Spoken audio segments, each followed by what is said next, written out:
Tonight, you are invited to lie down, to let your body find a place of quiet, and to let your thoughts walk somewhere else for a while, to a valley in ancient Greece where stone and starlight keep a long, patient watch, and where people have come from far away just to sleep in the shadow of the gods, hoping that a dream will lean down and touch them as gently as a hand on the brow, and as you settle in, you allow the noise of your own day to fall away, like dust shaken from a cloak at the doorway of a sanctuary. You begin on a narrow road just before dusk, your feet dusty from travel, your shoulders pleasantly tired in the way they are when a long day has done all it can do, and ahead of you the land folds softly into hills, olive groves and dark cypresses gathering in the falling light, while the air cools enough that your breath comes out in slow white threads you can just barely see, and somewhere beyond the next bend, you know, there is a sacred place built of stone and patience, where sleep is not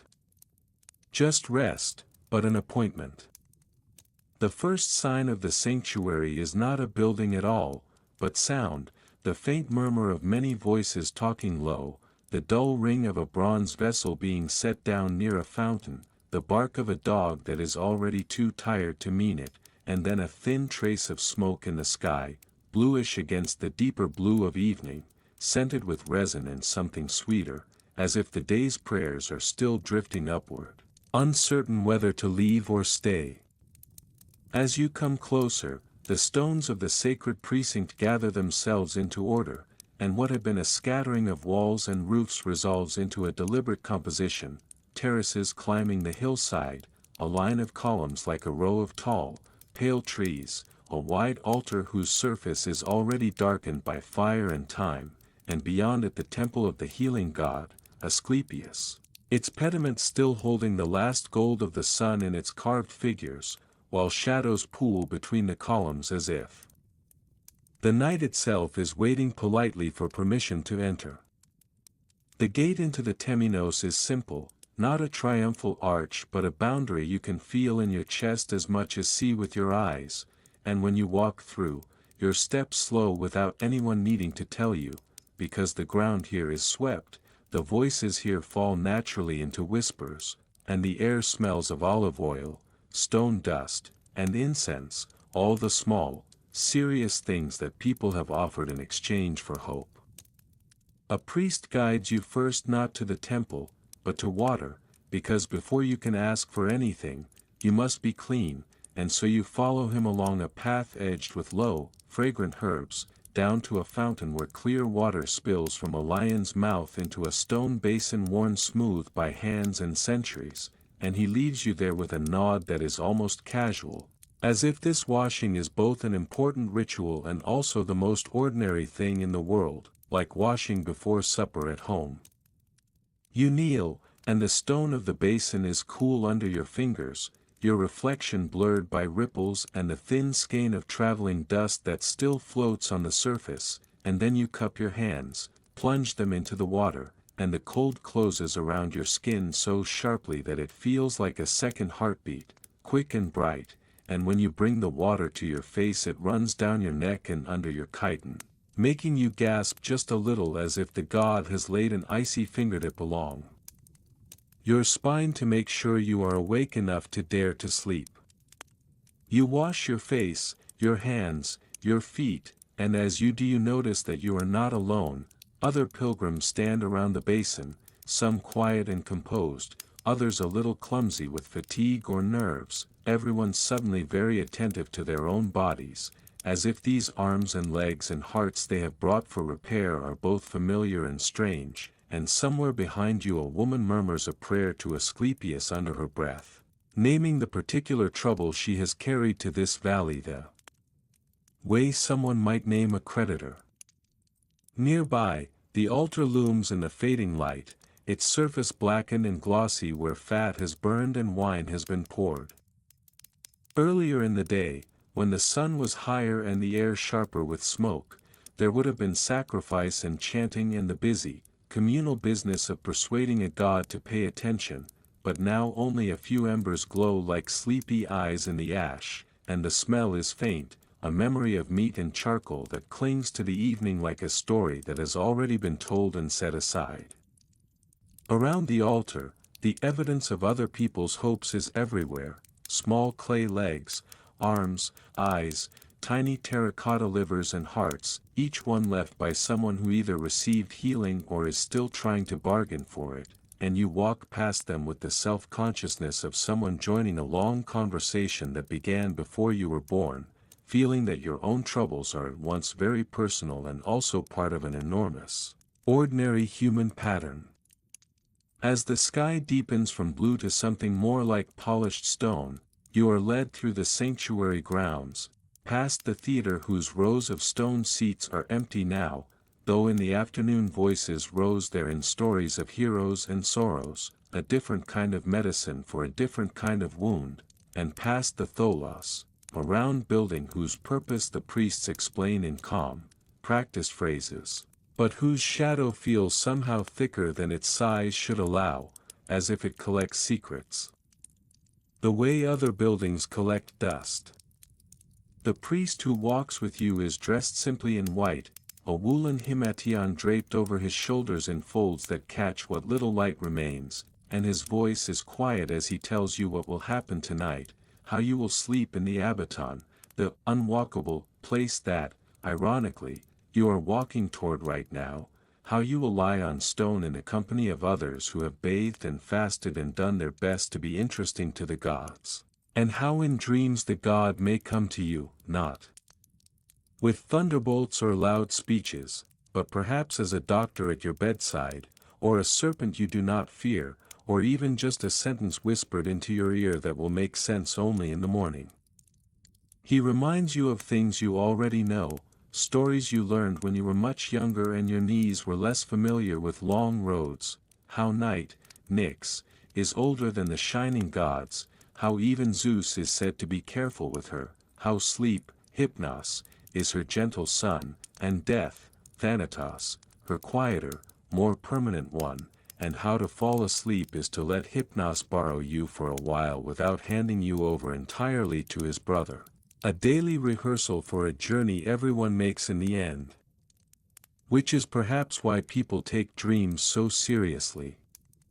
You remember, too, the tales of the gates of horn and ivory, that some dreams are true and seep into the world like clear water, and others are false and pass through the mind the way smoke passes through air, leaving almost nothing behind, and you think, with the dry humor that survives even in sacred places, that if you have come all this way to lie on stone, you would prefer not to waste the night on decorative smoke. There is a last, simple meal in one of the colonnaded halls that looks out over the valley, a meal that is more about discipline than abundance: coarse bread, olives with the sharpness of salt and sun still in them, a few figs that taste like the memory of summer, and water drawn from the spring, cool and tasting faintly of stone. Wine is absent or very thin tonight, because your mind is meant to be clear, not pleasantly blurred. And as you eat you listen to the low murmur of other pilgrims. Everyone careful not to speak too loudly, as if a raised voice might scare away the god before he even thinks of visiting. Some talk about where they have come from, naming cities you know and fields you do not. Some speak softly of pains and fevers, of joints that no longer bend, of wounds that never quite closed. Others are silent, their eyes turned already toward the building that waits a little apart from the rest, the long, two-storied hall of the abaton, whose columns seem, even at this distance, to hold not just a roof, but the weight of night itself on their stone shoulders. When the priest finally leads you there, the sky is a deep, transparent blue, and the first stars have appeared, scattered like offerings across the high, invisible dome. As you walk uphill, the earth crunches under your sandals, the smell of herbs rises when your hem brushes them, and from the direction of the springs you can hear the steady, unhurried sound of water, the sanctuary's own quiet pulse. The abaton stands before you, a long rectangle of stone, one side open in a row of Ionic columns, their fluted shafts pale in the starlight, the capitals curling like unfurling scrolls against the dark. A shallow flight of steps leads up into the stoa, and beyond the first row of columns you can see only deeper shadows and the occasional small flame of a lamp, like floating eyes that refuse to blink. You remove your sandals before you step onto the smooth stone of the floor, feeling the coolness reach up through the soles of your feet, and behind you the soft shuffle and thud of other pilgrims doing the same creates a sort of low, shuffling chorus, the sound of people willingly making themselves a little more vulnerable, leaving the thin layer of leather that usually stands between their skin and the earth. Inside, the space is larger than it seemed from outside, a long, narrow hall whose columns form a rhythm of alternating stone and shadow, as regular and quiet as breathing. Along one side, built into the wall, are the stone benches where you will sleep, each wide enough for a human body and a bit of uncertainty, their edges worn smooth by the slow, patient work of countless shoulders and hips and heels that have rested here before you. The priest assigns you a place with a gesture, and you find your bench between two columns, its surface cool and uncompromising under your hand. Atop it lies a simple woolen pad, a little flattened, smelling faintly of lanolin and old smoke, and a folded piece of linen that will serve as something halfway between a sheet and an apology from the stone. Around you, other pilgrims are performing the same small domestic rituals that humans perform wherever they intend to sleep. One man carefully folds his outer cloak and tucks it under his head where a pillow ought to be, another woman smooths the wool pad for the third or fourth time, as if one more smoothing will finally convince it to imitate a feather mattress. Someone else touches the nearby column as though greeting a silent, vertical neighbor who has seen everything and complained about nothing. You place your small bundle of belongings at the foot of the bench, the way you would at home, though home feels very far away now. You sit for a moment on the edge, letting your feet dangle, looking down the length of the hall where other lamps burn in shallow clay cups, their flames trembling just enough to remind you that light, too, is a living thing that needs feeding. On the wall above your bench, half in lamplight, half in shadow, you notice a carved relief, a figure with a staff, around which a serpent coils, its stone head lifted, its tongue forever poised to taste the air that is not really there, and you know without needing to be told that this is Asclepius, the healer, caught between movement and stillness, his stone eyes looking somewhere past you, as if keeping an eye on both this world and the one that flows underneath it. Under the relief, set on a ledge, stand several small terracotta objects, a hand, fingers slightly curled as if reaching, an ear with its delicate whorls, a tiny pair of lungs, almost comically simplified. Someone has left a little inscription scratched into the clay of one, only a name, and the briefest thanks, evidence that at least one person believed they received what they asked for. The lamps along the hall are adjusted now by the priests, who move with practiced steps between the benches, the soft leather of their sandals sliding against stone with barely a sound. One pauses near you to pinch the blackened end of a wick and pull it forward, so that the flame burns a little steadier, and for a moment his hand is framed in the lamplight, every callus and crease visible, the hand of someone who deals with smoke and oil and people's fear all day long. When the priests have finished and withdrawn toward the far end of the hall, the abaton settles into a deeper quiet, a kind of held breath. Outside, the last traces of daylight have drained away, leaving only the stars and, if the moon has deigned to appear tonight, its slow, silver geometry laid across the floor between the columns, so that light and darkness alternate in broad bands, the god's own meticulous pattern.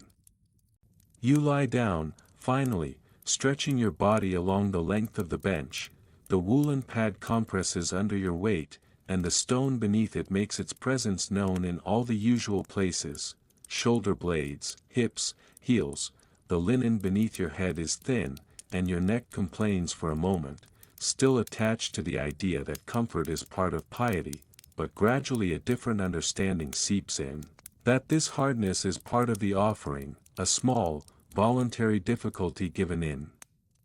exchange for attention from beings who are, frankly, quite busy.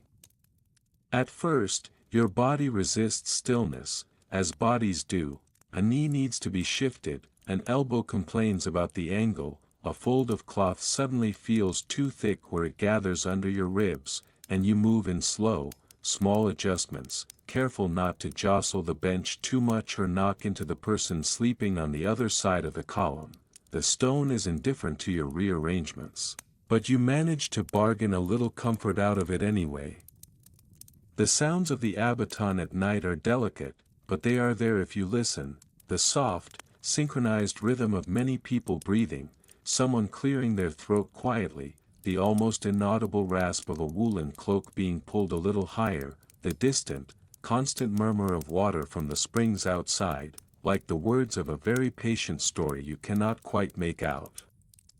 Now and then a dog moves somewhere near the open colonnade, its claws clicking lightly on the stone before it circles and lies down again with a huff of air that is almost a sigh, perfectly content to share its duties as temple guardian with forces much more ancient and less interested in bones. You hear the soft impact of its flank as it settles, and for some reason this small, practical sound is deeply reassuring. The serpents, if they are near, do not announce themselves. You only know they exist because the priests mention them and because the reliefs and statues insist that they are important, but once, as you lie very still with your eyes half closed, you think you hear a faint, dry whispering along the floor, a sound like the turning of a page in a very old book, and a cool awareness moves somewhere in your mind that something scaled and harmless and sacred has passed nearby, doing its quiet work. Without asking your opinion. Your thoughts at first are busy, as thoughts usually are when invited to be quiet. They wander back over the road that brought you here, lingering on the practical matters you meant to have finished, on the conversation you wish you had not cut short, on the question of whether you locked the door of the house properly before leaving, as if any thief would dare to cross the threshold of a home whose owner has gone to bargain with a god. Then, slowly, almost reluctantly, your mind turns toward the reason you are here, the ache in your side that has never quite gone away since that winter illness, the heaviness in your chest after only a few steps uphill, the way you sometimes wake in the small hours with your heart racing as if you have been running in a dream, all those quiet betrayals by the body that make a person start listening more carefully to priests and stories and even to their own breath. You think of the people you have seen today in the sanctuary, the old man whose hands shook slightly as he lit his offering, the girl with the pronounced limp who laughed anyway when a stray dog tried to steal her piece of bread, the woman with the tired eyes who carried a small clay model of a womb in her pouch, fingers rubbing its edges smooth, all of you gathered here under the same sky, carrying different versions of the same hope the way everyone carries their own particular pain, unique and yet strangely familiar. Above you, through a gap where the roof does not quite close over the colonnade, you can see a narrow slice of the night, a strip of darkness stitched with stars. When your eyes adjust fully, the stars are almost painfully bright, and the Milky Way looks like a river poured carelessly across the sky by a generous but slightly distracted hand. And you understand why people talk about the gods living above when the above looks this convincingly inhabited. You recall, perhaps, a story told to you when you were a child, about Hypnos sleeping in a cave at the edge of the world, surrounded by poppies and shadows, with the river of forgetfulness flowing nearby, and how the dream spirits, the Oneiroi, fly out from his cave every night, some bearing true messages, some carrying illusions, all wearing the faces and voices of people you think you know. It occurs to you that if tonight one of them leaves their usual route to pass through this stone hall, they will see quite a collection of expectant faces turned up toward the dark. The thought makes you smile slightly, which feels oddly rebellious here, but the sanctuary is not offended, the columns do not shiver, the reliefs do not scowl, the lamps do not flicker in outrage, and you realize that this place is built for humans as they actually are, hopeful, worried, reverent, tired, occasionally amused at the strange things they are willing to do for the sake of one good night of sleep and one clear dream. Little by little, the edges of things soften, the outline of the column near your head blurs, the carved serpent above you seems to flatten back into the stone as your eyes grow heavier, and your awareness begins to slip in and out of the room like someone stepping in and out of a doorway, hearing a conversation in fragments, catching only every third word. In that drifting state, you are not entirely sure which sensations belong to the waking world and which to the other one. The sound of water could be the spring outside or a river running through the underworld. The faint scent of incense might be from tonight's offerings or from some older, deeper ceremony still echoing here, and when you feel a light pressure near your feet, you do not know if it is the weight of the woolen cloth or the gentle, testing touch of a God who prefers subtlety over spectacle. A dream begins not with trumpets or sudden revelations, but with something very ordinary. You are standing, though your body is still lying on the bench, and you are in the sanctuary, though the light is neither lamplight nor moonlight. The columns around you are the same, but somehow taller, and the space between them feels wider, like the interval between one breath and the next when you are listening for an answer. In this dream, the valley outside is visible through the colonnade, but it is not night and not day. The sky is the color of polished bronze cooled in water, and the olive trees stand very still, their leaves not moving though you feel a breeze against your face. A serpent glides past, larger than seems strictly reasonable, its scales catching a light that has no clear source, and yet you are not afraid, because here fear would be like shouting in a library, technically possible, but deeply out of place. Someone stands beside you, though you cannot say at first whether it is a man or a woman, young or old. You register only a presence, a calm attention that feels like the opposite of the distracted noticing you are used to from busy people in the marketplace. This attention rests on you the way a hand rests on a book that is about to be opened, patient and without hurry. When the figure resolves, it does so in pieces, a staff with a coiled serpent, a fold of cloth at the shoulder, the line of a mouth that seems more used to listening than speaking. If this is Asclepius, he does not announce himself, he simply exists here as something entirely natural, like stone or water or the steady beating of your own heart, and when he speaks, it is not in thunder or verse, but in words you will only half remember when you wake, practical and clear, about herbs and rest and the slow, unglamorous work of healing. You see, perhaps, in the dream, your own body lying on the bench, as if you have stepped a little to one side of yourself. You see the curve of your spine, the way your hands rest, the rise and fall of your chest, and for a moment you feel the kind of gentleness toward that body that you usually reserve for other people, the willingness to forgive its failings, to be on its side.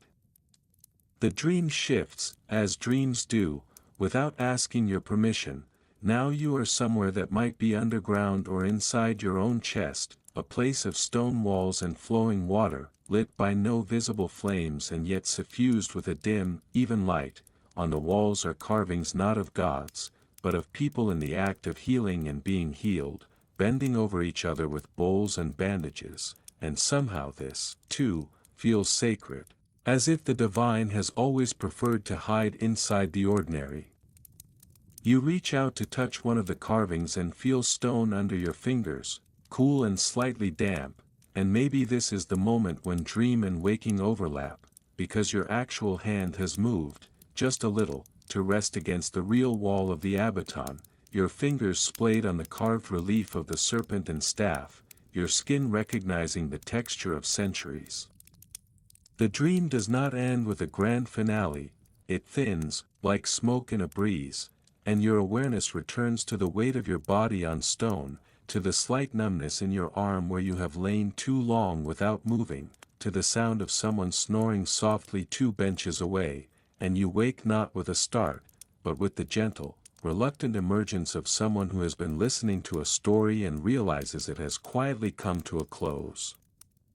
Outside, the sky is changing, no longer black, it has taken on a worn, bluish-gray at the edges, and the stars near the horizon have already vanished, like guests who leave early to avoid the press at the door. The lamps in the abaton are still burning, but their light seems less important now, small and a little embarrassed in the growing coolness of dawn. Around you, other pilgrims are waking too, in waves. First one person sits up, rubbing their eyes and shoulders, then another, then an entire row of people shifts from horizontal to vertical like a field of stalks stirred by a breeze. There is some quiet muttering as joints object and cloaks are rearranged, but the overall mood is not one of immediate chatter. Everyone is still close enough to their dreams to be protective of them. The priests return, moving again between the benches, not to trim lamps now but to ask, in low voices, how the night went. They do not say, "Did the god come?" because that would be too direct, too much like checking a list, but instead they ask what you saw, what you heard, what you remember, trusting that if Asclepius has anything worth saying, he will have found a way to say it in language a human can carry. When your turn comes, you find yourself speaking softly about the strange in-between light, about the figure who may or may not have been the god, about the practical advice that was somehow also comfort, about the images of stone and water and hands at work. As you speak, the priest listens with the attentiveness of someone piecing together a mosaic from small, irregular fragments, nodding now and then, asking a question or two, not to interrogate you, but to help your memory lay the stones in the right order. He suggests, in the end, simple things, certain herbs to be taken in a particular way, rest at particular times, a pattern of breath and walking, perhaps another night in the abaton if the signs seem to point that way. Nothing he says is impossible or miraculous, and yet somehow, after the dream, it all carries more weight, as if a god has signed off on these small, rational instructions, making them part of a larger pattern you do not have to understand in order to participate in. You rise from the bench, your body stiff but not resentful, and when your bare feet touch the floor this time, the coolness feels less like a shock and more like a greeting. You step out between the columns into the open air, and the valley meets you with the damp, earthy smell of early morning, the sky now lightening into a soft, washed-out blue, distant hills outlined in charcoal against it.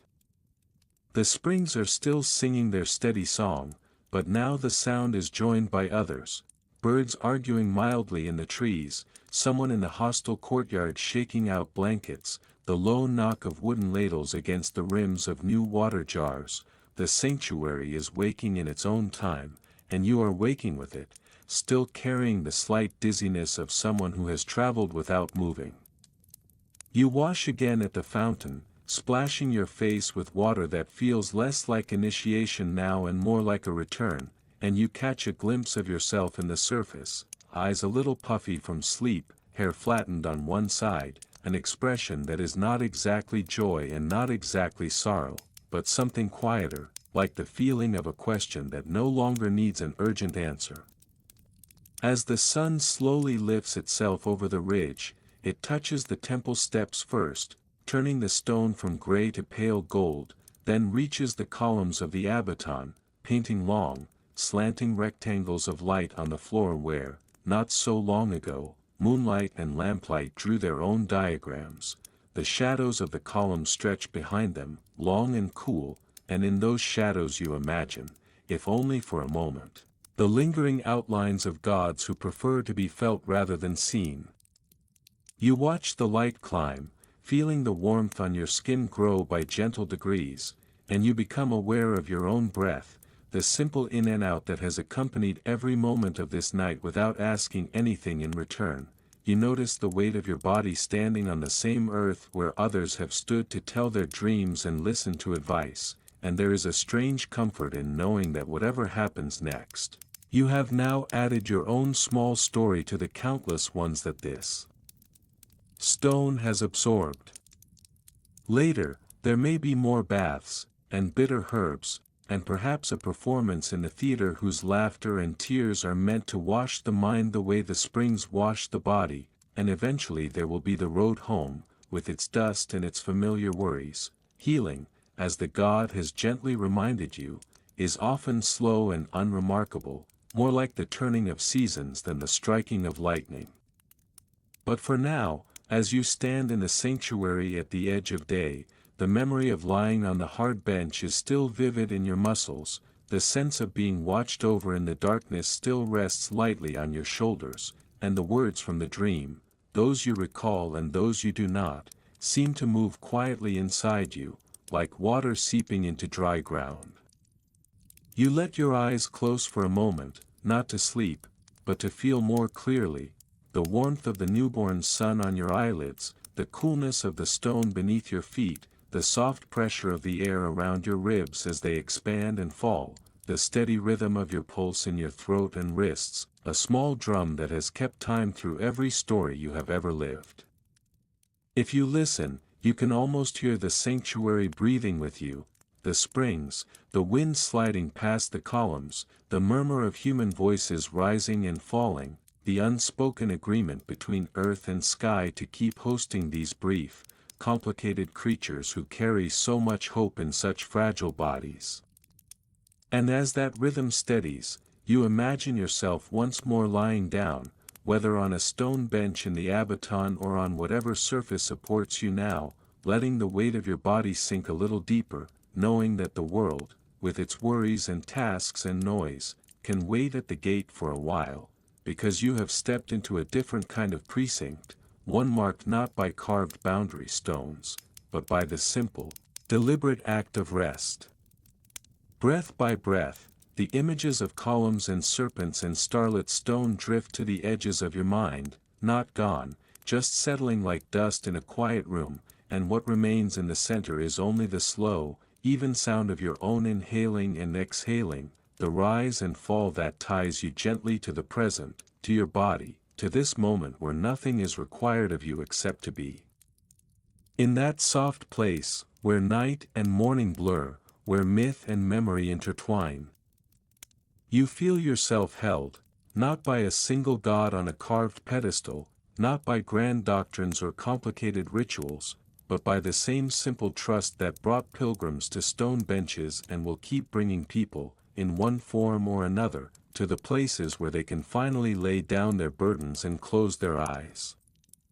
And as you let your thoughts grow slower, as if each one has to move carefully across the polished stone of the sanctuary so as not to disturb anyone, you allow yourself to rest in the knowledge that you have, in some quiet way, already met the gods of this night, in the hands that poured water for you, in the attention that listened to your dream, in the patient endurance of your own body, and in the vast, calm darkness that always waits just beyond the last, soft edge of waking.